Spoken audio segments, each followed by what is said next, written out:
আসসালামু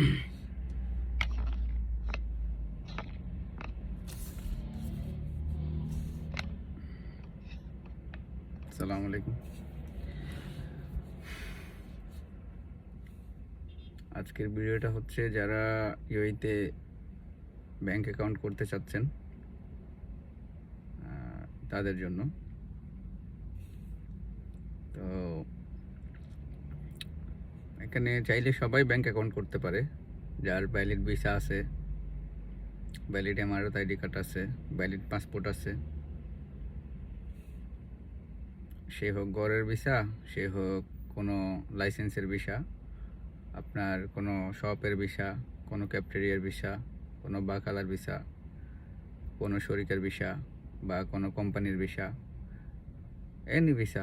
আপনার কাছে যখন আপনার এমআরএত আইডি কার্ড ভ্যালিড থাকবে, ভিসা ভ্যালিড থাকবে, আর তারপরে হচ্ছে আপনার পাসপোর্ট ভ্যালিড থাকবে, আপনি যে কোনো ব্যাংকের অ্যাকাউন্ট খুলতে পারেন।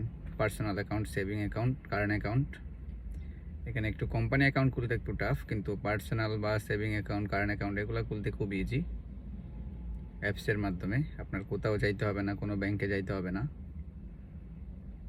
সচরাচর আমরা যেই অ্যাকাউন্টগুলো খুলে থাকি বিশেষ করে খুবই ঝামেলামুক্তের মধ্যে হচ্ছে আপনার একটা আল হায়াক আছে, এডিসিবি আল হায়াক। এখন অ্যাকাউন্ট দিচ্ছে কি না জানি না, সম্ভবত এখন স্টপ, এরা অ্যাকাউন্টগুলো এখন আপাতত স্টপ করে রাখছে, সহজে দিচ্ছে না। আগে কিন্তু সচরাচর একদম সবাইকেই দিছে। আপনার এখন আপনি খুব সহজে পেতে পারেন আপনার ঘরের ভিসা হোক। অনেকে জানে কিন্তু ঘরের ভিসাতে অ্যাকাউন্ট দেয় না, এটা আসলে ধারণাটা ভুল। আপনি যে কোনো আপনার ভ্যালিড থাকলে, বললাম না, আপনার ভিসা ভ্যালিড, এমআরএত আইডি ভ্যালিড, পাসপোর্ট ভ্যালিড থাকলে আপনি ঘরের ভিসা হলো আপনি অ্যাকাউন্ট খুলতে পারেন। সব ব্যাংকে দিবে না হয়তো, এদের রিকোয়ারমেন্ট একটু আলাদা হইতে পারে, ডকুমেন্টের ক্ষেত্রে রিকোয়ারমেন্টগুলো আলাদা হইতে পারে। কিন্তু আল হেলালে আমি নিজেই অনেককে ওপেন করে দিছি অ্যাপসের মাধ্যমে, অনেককেই ওপেন করে দিছি, কারেন্ট অ্যাকাউন্ট ওপেন করে দিছি, প্লাস সেভিং অ্যাকাউন্ট ওপেন করে দিছি। আর কারেন্ট অ্যাকাউন্ট আর সেভিং অ্যাকাউন্টের পার্থক্য হচ্ছে আপনার সেভিংস অ্যাকাউন্টে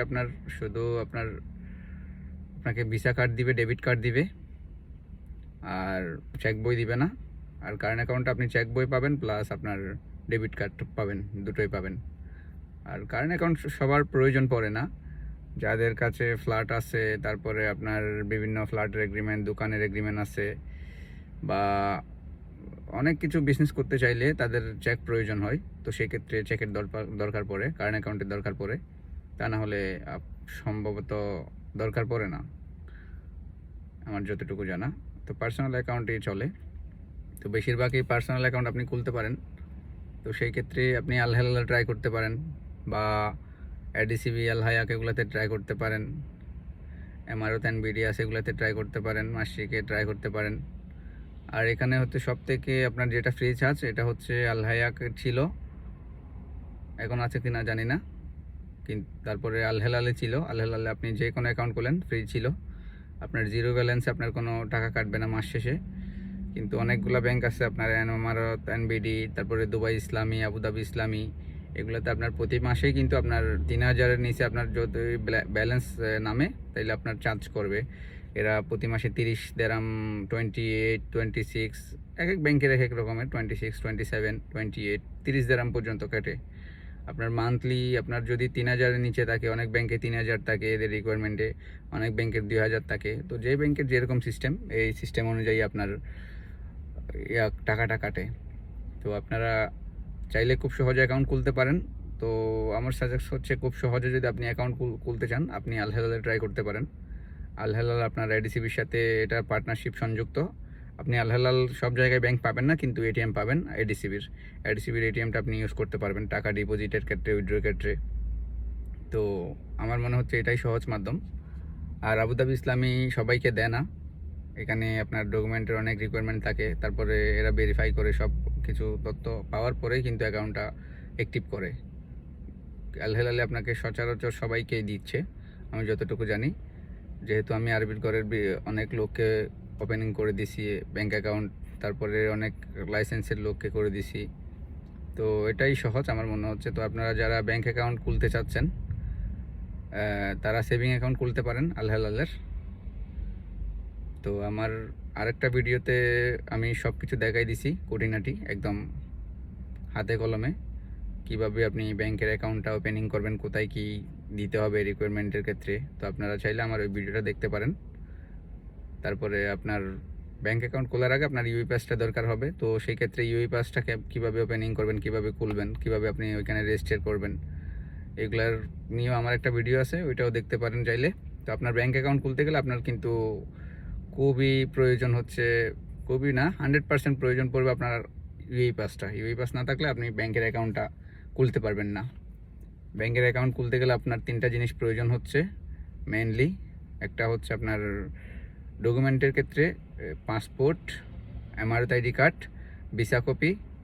ভিসা কপি অবশ্যই চাই না, পাসপোর্টের আপনার ভেরিফাই করবে, অরিজিনাল পাসপোর্ট আপনার হাতে থাকতে হবে, ওইটা স্ক্যান করতে হবে। এমআরএস আইডি স্ক্যান করতে হবে। তারপর যার ব্যাংক অ্যাকাউন্ট খুলবেন তার ফেস ভেরিফিকেশন করতে হবে। এগুলা হচ্ছে 100% প্রয়োজন। এরপরে হচ্ছে আপনার একটা জিমেল আইডি লাগবে ভ্যালিড, যে জিমেল আইডিতে আপনার পাসওয়ার্ড মনে থাকবে বা পাসওয়ার্ড আপনি মনে রাখতে পারবেন। ধরেন অনেকে আছে আপনার জিমেল আইডি খুলে দিছে, কে খুলে দিছে, এটার পাসওয়ার্ড কি সেটাও জানে না। তো সেই ক্ষেত্রে আপনি পরে আটকে যাবেন। এরকম অ্যাকাউন্ট, জিমেল অ্যাকাউন্ট দিয়ে আপনি ব্যাংক অ্যাকাউন্ট ওপেনিং করবেন না, পরবর্তীতে আপনার সমস্যা হয়ে দাঁড়াবে। কারণ আপনার জিমেলেই সব কিছু আসবে, আপনার ভেরিফাই করার পরে লিঙ্ক আসবে, কোনো কিছু আপনি করতে গেলে জিমেলেই সব আসবে। আপনার ফোন নাম্বার, জিমেল আইডি, তারপরে হচ্ছে ইউআই পাস, এই 3টা হচ্ছে একদম 100% প্রয়োজন। আপনার মোবাইল নাম্বার ভ্যালিড, তারপরে জিমেল আইডি ভ্যালিড, যেটা আপনার পাসওয়ার্ড বললাম না, আপনার পাসওয়ার্ড মনে থাকবে, পাসওয়ার্ড মনে রাখতে পারবেন, যেটা ভ্যালিড আপনি চালান, ইউজ করেন। ধরেন অন্য আরেকজন আপনাকে একটা খুলে দিচ্ছে ফোন আপনার সেট আপ করার পরে, আপনি নিজেও জানেন না কী খুলছে, কী দিয়ে খুলছে, ওইটা আপনি ওইখানে সাইড করা আছে, আপনি অ্যাকাউন্ট খোলার সময় দেখা গেছে ওইটা ওইখানে দিয়ে দিচ্ছেন, পরে আপনি জামালায় পড়বেন, আপনার ব্যাংক অ্যাকাউন্ট আর ওপেনিং হবে না, আটকে যাবে ভেরিফাই করতে গেলে। তো সেই ক্ষেত্রে ভ্যালিডিটি দিবেন, ব্যাংক অ্যাকাউন্ট বলেন, তারপরে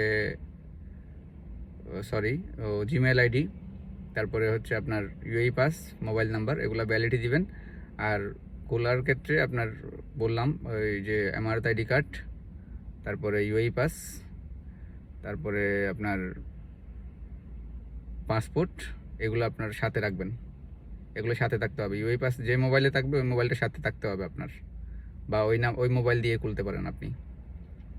তো এইগুলাই থাকলে আপনি একটা যে কোনো ব্যাংকের অ্যাকাউন্ট খুলতে পারেন খুব সহজেই। অনেকে প্রথমে আপনার সাথে সাথেই দিয়ে দেয়, ধরেন আপনি সাথে সাথেই খুলছেন, সাথে সাথেই করছেন, সব কিছু সাথে সাথে আপনাকে ভেরিফাই করে 1 ঘন্টার ভিতরে আপনার অ্যাকাউন্ট ওপেনিং করে দিবে। আর অনেক ক্ষেত্রে দেখা গেছে এটা 2 ওয়ার্কিং ডে, 3 ওয়ার্কিং ডে পেন্ডিংয়ে রাখে, এরপরে আপনার ভেরিফাই করার পরে আপনার অ্যাকাউন্টটা ওপেনিং করে দেয়। তো ওপেনিং করার পরে আপনার ডেবিট কার্ড কীভাবে আপনি উঠাবেন ওইখান থেকে, ওইখানে আপনার ডেবিট কার্ড যেটা দিবে ওইটা হচ্ছে ভার্চুয়াল ডেবিট কার্ড, ওখানে শো করবে। তো আপনি যদি ফিজিক্যাল ডেবিট কার্ডের জন্য অর্ডার করেন, ওইটা কীভাবে অর্ডার করবেন ওইটার নিয়ে একটা আমার ভিডিও আছে, ওইটাও দেখতে পারেন আপনি চাইলে। ফিজিক্যাল যেটা ডেবিট কার্ড ওইটা ফ্রিতে দিবে প্রথমটা, কোনো টাকা কাটবে না, কোনো চার্জ নেবে না, অ্যাকাউন্টও ফ্রি, আপনার অ্যাকাউন্ট করাও ফ্রি, তারপরে ডেবিট কার্ডও ফ্রি, ঠিক আছে। তারপর আপনি যদি কারেন্ট অ্যাকাউন্ট করেন প্রথমবার যে চেক বইটা দিবে ওইটাও ফ্রি, এগুলোর কোনো চার্জ নাই, একদম জিরোতে ফ্রিতে আপনি এগুলো পাবেন। তো সেই ক্ষেত্রে এগুলো আপনার ওইখান থেকে অর্ডার করতে হবে। অর্ডার করার পর আপনি যখন ডেলিভারি দিতে আসবে তখন আপনার এমআরএস আইডি দিয়ে ওগুলো রিসিভ করতে হবে আপনার, এটাই হচ্ছে প্রসেস। তো আল হালালে খুলতে পারেন, ট্রাই করতে পারেন। অন্যান্য ব্যাংক আছে, আরও কিছু কিছু নতুন নতুন ব্যাংক আসছে, ওগুলোতে জিরো ব্যালেন্স, ওগুলোও চাইলে ট্রাই করতে পারেন। আপনার প্রসেসিংটা খুবই সহজ, আপনি যদি জানেন অ্যাপস দিয়েই খুলতে পারেন, কারো কাছে যাইতে হবে না। একটু ইংলিশ যদি বোঝেন, কারো কাছে যাইতে হবে না, আপনি নিজেই খুলতে পারেন। এখানে যে ডকুমেন্টের রিকোয়ারমেন্টগুলো দিছে এগুলো ফিল আপ করে আপনি নিজেই খুলতে পারেন। আপনার অনেকের দেখা গেছে আপনার আরবি ঘরের ভিসা হইলে, কোম্পানির ভিসা হইলে আপনার পাসপোর্টটা হাতে নাই, তাহলে আপনি খুলতে পারবেন না। আপনার অরিজিনাল পাসপোর্টটা আপনার স্ক্যানিং করাইতে হবে, অরিজিনাল পাসপোর্ট যেটা থাকবে ওইটা স্ক্যানিং করাইতে হবে এখানে, এভাবে স্ক্যানিং করাইতে হবে ক্যামেরাতে। তো অরিজিনাল পাসপোর্টটা যদি আপনার কাছে না থাকে আপনি তাইলে অ্যাকাউন্ট খুলতে পারবেন না, এটা প্রথমত কথা। অরিজিনাল পাসপোর্টটা আপনার শো করাইতে হবে, ওখানে স্ক্যানিং করাইতে হবে। ওইটা স্ক্যানিং করার পরে প্রসেস হচ্ছে আইডি কার্ডেরটা, ঠিক আছে। আইডি কার্ড তো সবার কাছেই থাকে সচরাচর, পাসপোর্টটা মেবি জমা থাকে অনেকের ক্ষেত্রে। তো পাসপোর্টটা রেডি রাখবেন যখন ব্যাংক অ্যাকাউন্ট খুলতে যাবেন, এগুলো রেডি থাকলে, এগুলো যদি সব আপনার কাছে পরিপূর্ণ থাকে আপনি সহজেই আপনার ব্যাংক অ্যাকাউন্ট ওপেনিং করতে পারেন কোনো হ্যাসেল ফি ছাড়া। তো এই হচ্ছে ব্যাংক অ্যাকাউন্ট প্রসেসিংয়ের সিস্টেম। তো যারা করতে চান আমার ভিডিওগুলো আছে, ইউএই পাস কীভাবে ওপেনিং করবেন, ইউএই পাস কীভাবে রেজিস্ট্রেশন করবেন, তারপরে হচ্ছে ব্যাংক অ্যাকাউন্ট কীভাবে ওপেনিং করবেন আল হালালের, ওইটা নিয়ে একটা ভিডিও আছে। তারপরে ডেবিট কার্ড কীভাবে, আপনার ফিজিক্যাল ডেবিট কার্ড কীভাবে অর্ডার করবেন ওইটা নিয়েও আছে। তো আপনারা চাইলে আপনারা এগুলো দেখে আপনাদের ব্যাংক অ্যাকাউন্ট ওপেনিং করতে পারেন। আসসালামু আলাইকুম।